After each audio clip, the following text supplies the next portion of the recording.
Самсан үзэгчтэй парламент Луис төвцөг мэдээллийн хөтөлбөр пүрэв гарагийн дугаараа хүрэхэд бэлэн боллоо.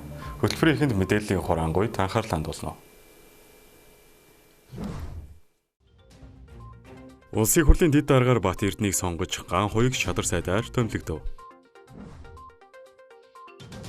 Хүний эрхийн үндэсний комиссоос хүний хувийн мэдээлэл хамгаалах үйл ажиллагааны талаар мэдээлэл хийлээ. Венесуэл улс Америк нэгдсэн улсын эсрэг цэргийн хүчийг нэмэгдүүлэх арга хэмжээ авч эхэллээ. Их долоогийн бүлгийн гадаад хэргийн сайд нарын уулзалт болж байна. Хятадын Сичуан мужид энэ жил ашиглалтанд орсон гүүр нуржээ. Өчигдрийн чуулганаараа улсын хурлын дэд даргаар Бат Эрдэнэийг сонгож ган хуйгийг шадар сайдаар томилов. Ингэснээр тэд үүрэгт ажилдаа орлоо. Улсын хурлын дэд дарга Бат Эрдэнэ дараагийн шинэ улсын хурлын дарга томилогдтол улсын хурлын даргын албан үүргийг гүйцэтгэхээр боллоо. Улсын хурлын гишүүн болгон туяад хариуцлага хүлээлгэж, улсын хурлын дэд даргын үүрэгт ажлаас огцруулах тухай. Улсын хурлын тогтоолын төслийг чуулганы нэгдсэн хуралдаанд оролцсон гишүүдийн 66.7% нь дэмжснээр батлагдсан тооцлоо. Улсын хурлын дэд даргад нэр дэвшүүлэх тухай улсын хурал дахь Монгол Ардын намын бүлгийн саналыг тус бүлгийн дарга Бат Жаргал танилцуулсан юм а. Тэрээр Монгол Улсын их хурлын тухай болон Монгол Улсын их хурлын чуулганы хуралдааны дэгийн тухай хуулийн холбогдох зүйл заалтыг үндэслэн парламентод ажилласан байдал боловсрол, мэдлэг туршлага зэргийг харгалзан улсын их хурлын гишүүн Бат Эрдэнэийг улсын их хурлын дэд даргад нэр дэвшүүлж буйг мэдэгдсэн. Улсын их хурлын гишүүн Бат Эрдэнэний товч намтраас дурдвал 1965 онд төрсөн эхнэр хүүхдүүдийн хамт амьдардаг, 1983 онд нийслэлийн 75 дугаар дунд сургуулийг төгссөн, 1989 онд хуучнаар Зөвлөлт холбоот улсын Эрхүү хотын политехникийн дээд сургуулийг төгссөн, 1998 онд Монгол улсын их сургуулийн хууль зүйн сургуулийг тус төгссөн автоинженер, эрхцөөч мэргэжилтэй. Тэрээр 2000-аас 2004 онд засгийн газрын хэрэгжүүлэгч агентлаг Автоэврийн газрын даргаар ажиллаж байсан. 2007-оос 2012 онд зам тээвэр аялал жуулчлалын яамны төрийн нарийн бичгийн даргаар ажиллаж байсан. 2008-аас 2012 онд Монголын төмөр зам төрийн өмчөд хувьцаат компани төлөөлөл удирдах зөвлөлийн даргаар ажиллаж байсан. 2011-ээс 2012 онд Мят хувьцаат компани төлөөлөл удирдах зөвлөлийн даргаар тус ажиллажээ. Бат Эрдэнэ 2016-2020 онд Булган аймгийн, 2024 онд Хойд бусын иргэдийн итгэлийг хүлээж улсын их хурлын гишүүнээр 3 удаа сонгогдсон. Мөн 2017-оос 2018 онд Монгол улсын засгийн газрын гишүүн зам тээврийн хөгжлийн сайдаар ажиллаж байсан. Мөн 2024-оос 2025 онд улсын их хурлын төрийн байгуулалтын байнгын хорооны даргаар ажиллаж байсан. 2025 оны 6 дугаар сараас улсын их хурал дахь Монгол Ардын намын бүлгийн даргаар сонгогдоо ажиллаж байсан. Улсын их хурлын гишүүн Бат Эрдэнэ намын бүлгийн гишүүдийн 100% дэмжлэг авсан байна. Түүнийг улсын их хурлын дэд даргаар Бат Эрдэнэийг сонгохыг чуулганы нэгдсэн хуралдаанд оролцсон гишүүдийн 78% нь дэмжсэн байна. Дараагийн их хурлын даргыг шинээр сонгох хүртэлх хугацаанд улсын их хурлын даргын албан үүргийг гүйцэтгэж байхыг улсын их хурлын дэд дарга Бат Эрдэнэд даалгажээ. Мөн ерөнхий сайд Зандан Шатар улсын их хурлын гишүүн ган хуйгийг Монгол улсын шадар сайдаар томилох шийдвэр гаргаснаа дурдв. Ингэснээр тэрээр үүрэгт ажилдаа орлоо. Шинэхэн шадар сайд бүсчилсэн хөгжлийн бодлогыг хэрэгжүүлэх зураг төслийг боловсруулах ажил хөрөнгө оруулалтыг ирэх 2026 оноос хийж эхэлнэ гэдгийг хэлж цаашид хөгжлийн гол бодлого болон хэрэгжүүлнэ гэсэн юм а.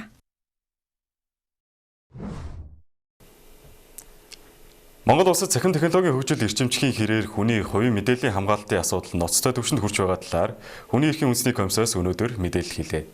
Мэдээлэл хариуцагч байгууллагын 80% нь мэдээлэл хамгаалах журамтай гэж мэдүүлдэгч тэдгээрийн ихэнх нь бодитоор хэрэгжүүлдэггүй гэж Хүний эрхийн үндэсний комисс мэдээллээ.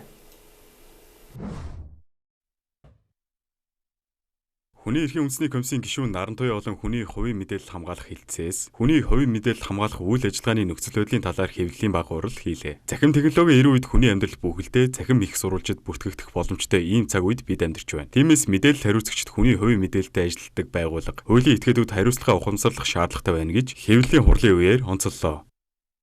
Тэгэхээр хувийн мэдээллийг цуглуулахдаа шаардлагатайгаас их хэмжээгээр цуглуулж байгаа зөрчил бол түгээмэл байна. Ажилд орох аливаа байгууллагын гишүүнчлэл, үйлчлүүлэгчтэй холбоотой мэдээллийг авахдаа яг тухайн үйлчилгээ, тухайн зорилгыг биелүүлэхэд шаардлагатай мэдээллийг цуглуулах ёстой. Олон улсад байдаг мэдээллийг хамгийн багаар цуглуулах зарчим бол Монгол улсын хууль тогтоомжийн хүрээнд хуульчлагдаагүй боловч хүний эрхийг хязгаарлах энэ одоо зарчмын хүрээнд бол мэдээллийг хамгийн багаар цуглуулах ёстой юм аа. Хүний эрхийн үндэсний комисс жил бүр хүний эрхийн төлөв байдлын талаарх илтгэлийг гаргадаг бөгөөд энэ жил 24 дахь удаага танилцуулж байгаа юм. Уг илтгэл анх удаа цахим технологи ба хүний эрх сэдвийг тусгасан бөгөөд 2022-оос 2025 онд 3 жилийн хугацаанд хяналт судалгаа үнэлгээг 11 салбарт хийжээ. Эдгээрт төр хувийн хвшил, боловсрол, эрүүл мэнд, нийгмийн хамгаалал, хэвлэл мэдээлэл, хууль сахиулах байгууллага, цахим үйлчлэгээний систем зэрэг гол салбарууд багтсан байна. Комиссийн судалгаагаар мэдээлэл хариуцагч байгууллагын 80% нь мэдээлэл хамгаалах журамтай гэж мэдүүлдэгч бодит байдал дээр ихэнх нь хэрэгжүүлдэггүй. Эсвэл хуульд нийцээгүй журам баримталж байгааг илрүүлжээ. Үүний өрөөнд 27 гомдол бүртгэгдэж 8 байгууллагад албан шаардлага хүргүүлсэн байна. Эдгээрт төрийн болон банк худалдаа, боловсролын байгууллагууд багтжээ. Хүний эрхийн комисс нийт 9 удаагийн хяналт шалгалт хийсэн бөгөөд хүний дүрс, дуу, бичлэгийг зөвшөөрлгүй нийтэлсэн, түгээсэн, ашигласан зөрчил давамгаалж байгааж. Мөн гэрээгээ системээр цуглуулсан иргэдийн мэдээлэл өөр зорилгоор ашиглагдсан байж болзошгүй талаар мэдээлэл ирсэн бөгөөд энэ асуудлаар эрүүл мэндийн яам болон засгийн газарт хяналт шалгах санал хүргүүлсэн байна. 2025 онд дараах зөрчлүүд гарчээ. Боловсролын салбарт 2357 тохиолдол, банк санхүүгийн салбарт 1954 тохиолдол, эрүүл мэндийн салбарт 798 тохиолдол, харилцаа холбоонд 5 тохиолдол. Сүүлийн жилүүдэд хүнсний үйлчилгээний газрууд болон дэлгүүрүүд үйлчлүүлэгчдийн дүрс, дуу, бичлэгийг зөвшөөрлгүй нийтлэх зөрчил олширсан. Хүний эрхийн үндэсний комисс хиймэл оюун ухаан автоматжуулсан системийн хөгжлийг дагаад иргэдийн мэдээлэл зөвшөөрлгүй ашиглагдах, буруу зорилгоор дамжуулагдах, цахим халгаад өртөх эрсдэл нэмэгдэж байгааг анхаарууллаа. Одоо систем гэж хэлэх юм бол мэдээж хууль тогтоогч буюу хуулиараа тогтцсон байгаа. Хүний хувь мэдээлэл хамгаалах тухай хууль бол хүний хувь мэдээллийг хамгаалах системийн яг үндсэн зохицуултыг зохицуулж байгаа хууль гэж хэлж болно. За тэгэнгүүт одоо ингээд нэг мэдээллийн харилцаа гэдэг чинь маш өргөн үүрэгтэй. Одоо мэдээлэл хариуцлагч гэдэг чинь өөрөөр хэлэх юм бол Монгол улсын бүх хувийн нэгжийн байгууллага, төрийн байгууллага бүгд орж байгаа байхгүй. Энэ харилцаа зохицуулж байгаа хууль бол маш өргөн хэмжээний хууль байгаа даа. Хүний эрхийн үндэсний комисс дараах хэлэлцүүлгүүдийг зохион байгуулахаар төлөвлөжээ. Эрүүл мэндийн салбарын цахимжилт ба хүний эрх 2025 оны 11-р сарын 17. Олон нийтийн сүлжээний бодлого зохицуулалт 2025 оны 11-р сарын 27. Ийм Монголиа системийн хүний эрхийн үнэлгээ 2025 оны 10-р сарын 2-нд. Мөн 12-р сарын 17 хүний эрхийн үндэсний форумд цахим технологи ба хүний эрхийн 3 жилийн судалгааны дүнг нэгтгэн танилцуулах юм. Эцсийн дүгнэлт хэлэхэд Монгол улсад хувийн мэдээлэл хамгаалах хууль тогтоомж байгаа ч түүний хэрэгжилт сул байгууллагын хариуцлага дутмаг байгаа нь судалгаагаар нотогдлоо. Хүний эрхийн үндэсний комисс иргэдийн мэдээллийн аюулгүй байдлыг хангах, байгууллагын хяналт хариуцлагыг нэмэгдүүлэх чиглэлээр төр хувийн хвшилтэд хамтран ажиллахаа илэрхийллээ. Энэ 7 хоногийн хуулийг товч оруулангаар бид бүхэн эрүүл мэндийн даатгалын тухай хуулийг хүрэхээр бэлдлээ. Энэ талаар сэтгүүлч Алтан туяа дэлгэрэнгүй хүрэх болно. Эрүүл мэндийн даатгал нь хүн бүрийн эрүүл мэндийг хамгаалж, өвчин зовлон тохиолдсон үед эдийн засгийн дарамтаас хамгаалах чухал нийгмийн хамгааллын тогтолцоо юм. Бид энэ удаагийн хуулийг товчоор булангаар эрүүл мэндийн даатгалын тухай хуулийг тайлбарлан хүргэх болно. Эрүүл мэндийн даатгалын тухай хууль анх 2015 онд батлагдаж, 2024 он шинжилсэн найруулгаар хэрэгжиж эхэлсэн. Энэхүү хуулийн зорилго нь иргэн бүрийг эрүүл мэндийн даатгалд хамруулах, эмчилгээний зардлын тодорхой хувийг даатгалын сангаас нөхөн төлөх, эрүүл мэндийн тусламж үйлчилгээг хүртээмжтэй, чанартай болгоход оршиж байгаа юм. Манай улсад эрүүл мэндийн даатгал хоёр хэлбэртэй хэрэгждэг. Нэгдүгээрт албан журмын буюу заавал төлөх даатгал, хөдөлмөр эрхэлдэг бүх иргэн төрийн болон хувийн хвшлийн ажилтан, оюутан малчин зэрэг бүлэг заавал хамрагдах ёстой. Хоёрдугаарт сайн дурын даатгал. Хөдөлмөрийн гэрээгүй хуваарь ажилдаг болон гадаадад ажиллаж буй иргэд хүсэлтээрээ хамрагдах боломжтой. Хуулийн 9-р зүйлд даатгуулагчид үзүүлэх тусламжийн үйлчилгээний төрлийг тодорхойлсон байдаг. Даатгалд хамрагдсан иргэн нь өвчний үед анхан шатны тусгай болон лавлгаа шатлалын эмнэлгийн тусламжийг хөнгөлөлтөд авах хэрэгтэй болдог. Мөн урьдчилан сэргийлэх үзлэг шинжилгээ, жирэмсэн эхнэрээ болон хүүхдийн тусгай үйлчилгээ, өндөр өртөгтэй мэс засал хавдрын болон архаг өвчний эмчилгээ, хөнгөлөлтөд эмийн үйлчилгээ зэрэг өргөн хүрээний эрүүл мэндийн тусламж үйлчилгээний дэмжлэгийг эдэлдэг байх нэ. Энэ оны байдлаар эрүүл мэндийн даатгалын сангаас 160 гаруй нэр төрлийн эмийг иргэдэд 70-100% хөнгөлөлтөд үнээр олгож байна. Мөн хавдрын хийм, туяа эмчилгээ, төрөлт зүрх судас, бөөр, үе мөчний өвчний эмчилгээ зэрэг өндөр өртөгтэй тусламжийг даатгалын сан 100% хариуцаж байгаа нь иргэдийн санхүүгийн дарамтыг эрс бууруулж эмнэлгийн тусламжийг илүү хүртээмжтэй болгож байна. Эрүүл мэндийн даатгалын сангийн талаар хуульд тусгай бүлгээр зохицуулсан. Эрүүл мэндийн даатгалын сангийн зарцуулалт ил тод хяналттай байхыг хууль тусгаалan заасан. Хуулийн 7 дугаар бүлэгт хяналтын тогтолцоог тодорхойлсон бөгөөд энэ нь 3 төвшөнд хэрэгждэг. 1-р дотоод хяналтыг эрүүл мэндийн даатгалын ерөнхий газар өөрийн хяналтын албаны хүрээнд хэрэгжүүлж, орлого зарлагын бүртгэл, төлбөрийн гүйцэтгэлийг шалгадаг. Харин төрийн буюу гадаад хяналтыг сангийн яам, эрүүл мэндийн яам, мөн үндэсний аудитын газар гүйцэтгэж сангийн хөрөнгө зөв ашиглагдаж байгаа эсхийг тогтмол шалгадаг. 3-дугаар олон нийтийн хяналт хэрэгждэг бөгөөд эрүүл мэндийн даатгалын ерөнхий газар жил бүрийн орлого зарлагын тайлангаа захим хуудасаараа дамжуулан ил тод мэдээлэх үүрэгтэй. Иргэн та яагаад эрүүл мэндийн даатгалаа төлөх ёстой вэ? Энэ нь юун түрүүнд таны хувьд эдийн засгийн хамгаалалт болдог байх нэ. Өндөр өртөгтэй мис засал, хүнд өвчний эмчилгээ хэдэн 10 сая төгрөгийн зардал шаарддаг. Харин даатгалтай иргэн зардлыг сангаас нөхөн авах боломжтой юм.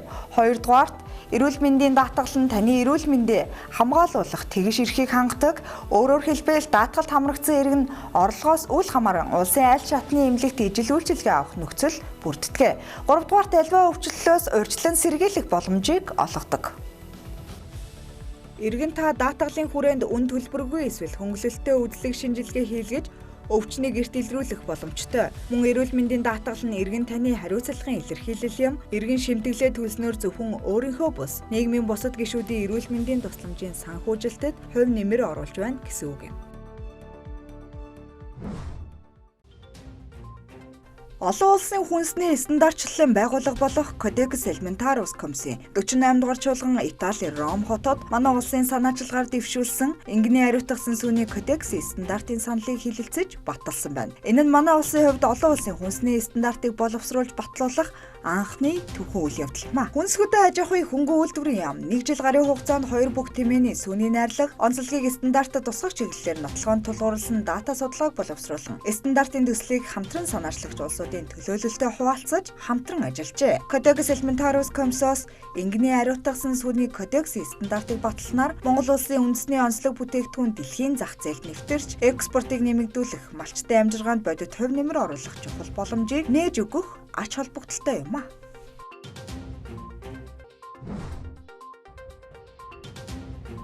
Манай улсын оны эхний 10 сарын байдлаар нийт 177 улстай худалдаа хийжээ. Гадаад худалдааны нийт бараа эргэлт 21.6 тэрбум $, болсон байна. Үүнээс экспорт 12.2 тэрбум $, импорт 9.4 тэрбум $, болж тэнцэл 2.9 тэрбум $-ийн ашигтай гарсныг үндэсний статистикийн хорооноос мэдээллээ. 2024 оны мөн үеийнхээс нүүрсний экспорт 2.9 тэрбум, угаас нь олоор 256.7 сая, боловсруулаагүй газрын дос 54.4 сая, хонь ямааны мах 14.1 сая $-аар тус буурчээ. Нүүрсний экспортын 93% нь эрдэс бүтээгдэхүүн, үнэч чулуу, металл гоёлын зөвлөс эзэлжээ.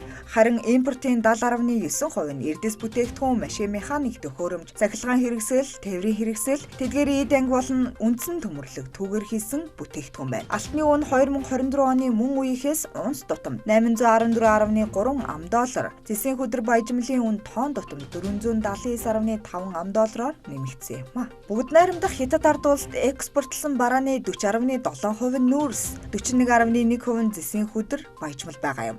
Тэгвэл Швейцар улсад экспортлсон барааны 99.7% нь боловсруулаагүй буюу хагас боловсруулсан алт байна.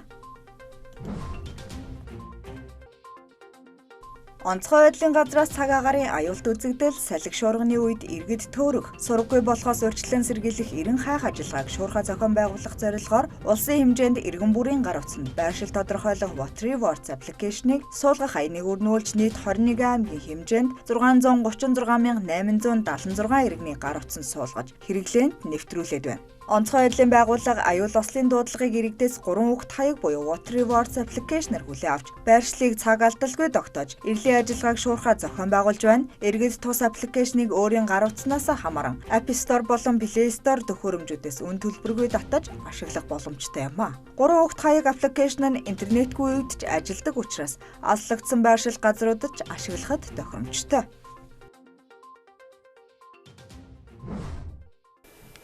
Та бүхэн дотоод үйл явдлын мэдээг хүргэлээ. Одоо үргэлжлээд олон улсын мэдээнд анхаарлаа хандуулна.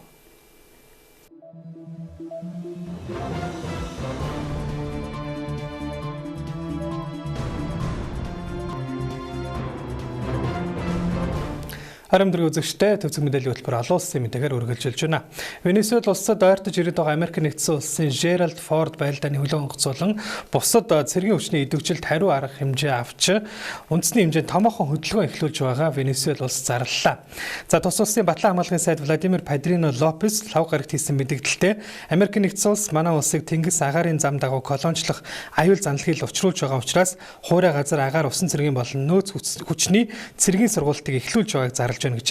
За сургуультад иргэдээс бүрдсэн нөөц хүч болох Боливарын сайн дурын цэргүүд мөн оролцох ба улс орон даяар эхлүүлж байгаа энэхүү хөдөлгөөний зорилго нь цэргийн командлал, хяналт болон харилцаа холбоог сайжруулж улс орноо хамгаалах явдал юм. За ерөнхийлөгч Николас Мадурогийн өгсөн шууд тушаал болохыг батлан хамгааллын сайд онцлсан байна. За тэрээр мөн түрэмгийлэл бид үндэсний хэв нийтлэр хариу өгөх болно. Бид бэлэн байна. Гэхдээ бид дайныг хүсэхгүй байна хэмээн мэдгдсэн байна. За Америк нэгдсэн улс руу мансууруулах бодис тээвэрлэж байгаа гэх шалтгаанаар Трампын засаг захиргаа Венесуэлийн жижиг завиудыг далаад шууд устгах арга хэмжээг өнгөрсөн 2 сарын турш авч Америк нэгдсэн улсын тэнгисийн болон агаарын хүчний үйл ажиллагаа сүүлийн саруудад идэвхжснээр хоёр улсын харилцаа хурцтмал байдалд орж ийхүү дайтах хэмжээнд тулж ирээд байгаа бөгөөд ажиглагчдын зүгээс Трампын засаг захиргааны Венесуэлтэй дайсагналцж байгаа шалтгааныг Николас Мадурог одоо унгах оролдлого гэж үзэж тайлбарлаж байна. Дараагийн мэдээг хүргэе. Технологийн бүлгийн гадаад хэргийн сайд нарын уулзалт Канада улсад эхлээд байна. За Канадын Онтарио мужид мягмар гарагт эхэлсэн энэ удаагийн уулзалтад Украины гадаад хэргийн сайд Андрей Сибига оролцож байгаа бөгөөд Оросын холбооны улсад үзүүлэх дарамт шахалтыг нэмэгдүүлэх арга замуудыг хэлэлцэж байна. Украины гадаад хэргийн сайд Оросд үзүүлэх шахалтаа нэмэгдүүлж, Украины алсын зайд цохилт үзүүлэх болон зэвсгийн үйлдвэрлэлийн хүчин чадлыг нэмэгдүүлж, Украины пуужин дроны үйлдвэрлэл болон эрчим хүчний аюулгүй байдалд хөрөнгө оруулалтаа нэмэгдүүлэхийг их технологийн гишүүдэд хандан уриалж мөн Оросын арим Украины цөмийн байгууламжуудыг онилж цохилт үзүүлэх аюул эрсдэл нэмэгдэж байгааг онцолж дайныг төгсгөхөд олон улсын дэмжлэг тусалцааг хүссэн байна. За өнгөрсөн сард Америк нэгдсэн улсын ерөнхийлөгч Дональд Трампын засаг захиргаа Оросын газрын тосны томоохон компаниудад 20 арга хэмжээ авсан гэдэж Украинд алсын зайн тусгалтаа Томагавк далавчид буужинг нийлүүлэхээс татгалцсан юм.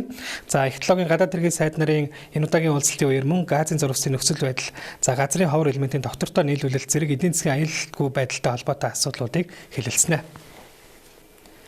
Украины хууль зүйн болон эрчим хүчний сайд нарыг авилгын эргээр албан тушаалаас нохцруулсан байна. Украины ерөнхийлөгч Владимир Зеленский, эрчим хүчний сайд Светлана Грянчук, хууль зүйн сайд Херман Халушенко нарыг огцруулж байгаагаа лав гарагт зарлаа мэдэгдэжээ.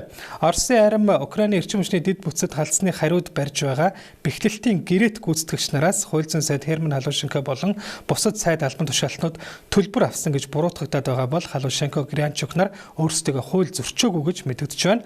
За Украины үндэсний авилгатаа тэмцэх товчоо болон тэмцэх мэргэжсэн прокурорын газар хамтран 15 сарын турш мөрдөн байцаалд явуулсны үр дүнд хэд хэдэн албаны хүнийг эрчим хүчний салбарт ойролцоогоор 100 сая $100 хөрөнгийг завшсан схемийг зохион байгуулсан хэмээн энэ 7 хоногийн даваа гарагт буруутгасан юм а. Авилгатаа тэмцэх байгууллагуудаас засгийн газрын гишүүд болон бусад албан тушаалтан их хэмжээний мөнгө угаасныг зарласан бөгөөд үүнд салбарын сайднараас гадна мөн ерөнхий сайдын орлогч асан Алексей Чернышов, за Украины ерөнхийлөгч Зеленскийн хуучин телевизийн студи болох Квартал 95-ын хамтран эзэмшигч бизнесмен Тимур Миндич болон Украины үндэсний цөмийн оператор болох Энергоатомын албан тушаалтнууд багтжээ. Өнөөдөр Өмнөд Солонгос улсад их сургуулийн эсэлтийн шалгалт зохион байгуулагдж байгаатай холбогдуулан тус улсын нисэх онгоцны буудлуудад онгоц хөөрөх буухыг хэсэг хугацаанд хориглохоор болжээ. Тодорхойлбол англи хэлний сонсголын шалгалт явагдах үеэр буюу орон нутгийн цагаар 13-аас 13 цаг 40 минутын хооронд дуу чимээг багасгах зорилгоор онгоц хөөрөх буухыг хязгаарласан байна. Энэхүү хязгаарлалттай холбогдуулан нийтдээ 140 нислэгийн цагийн хуваарьт өөрчлөлт орсон бөгөөд дээрх хугацаанд онгоцууд нам өндөрт нислэгээ өргөжлүүлсэн байна. За энэ жилийн хувьд нийтдээ 554 мянган гаруй сурагч эсэлтийн шалгалтад бүртгүүлсэн сүүлийн 7 жилийн хугацаанд хамгийн олон хүн бүртгүүлсэн явдал боллоо. За улсын хэмжээнд 1300 гаруй байршилд эсэлтийн шалгалтыг авч байна. Хятадын баруун өмнөдсгийн Сычуан мужийн уулархаг нутагт хэдхэн сарын өмнө ашиглалтад орсон 758 м урт автозамын гүүр мягмар гарагт нурсан байна. Хунчин эмэх тус гүүрэн Сычуан мужийг төвдтэй холбодог хурдны замын нэг хэсэг бөгөөд гүүрний ойр орчмын чулуулгын хагарал хөрсний гажилтыг хэд хэд удаа анхааруулсан боловч эцэст нь ихүү гүүрний нэг хэсэг бүрэн нуржээ. Аюулгүй байдлын үүднээс гүүрний замын хөдөлгөөнийг даваа гарагт хаасан ба гүүр нурсны улмаас хүний амнаас эрүүл мэнд хохироогүй байна. За сүүлийн хэдэн 10 жилийн хугацаанд Хятад улс баруун хэсгийн уулархаг бүс нутгийн азлагдсан хот тосготыг автозамаар холбож зорчих хугацааг богиносох ажлыг эрчимжүүлж дэд бүтцийг өргөжүүлэх олон ажлыг Бээжингийн зүгээс тасралтгүй хийж байгаа бөгөөд хэдхэн сарын өмнө нэгдсэн гүүр нурсан явдал нь томоохон ичгүүртэй эерэг явдал болоод байна. За Хунчиг үрийг Sichuan Road and Bridge Group төрийн дэмжлэгтэйгээр барьж байгуулсан бөгөөд эрх баригчдын зүгээс ослын шалтгааныг шалгаж тогтоох ажлыг эхлүүлээд байна. Та бүхэндээ гадаад мэдээ хүргэлээ. Анхаарлаа хандуулсанд баярлалаа.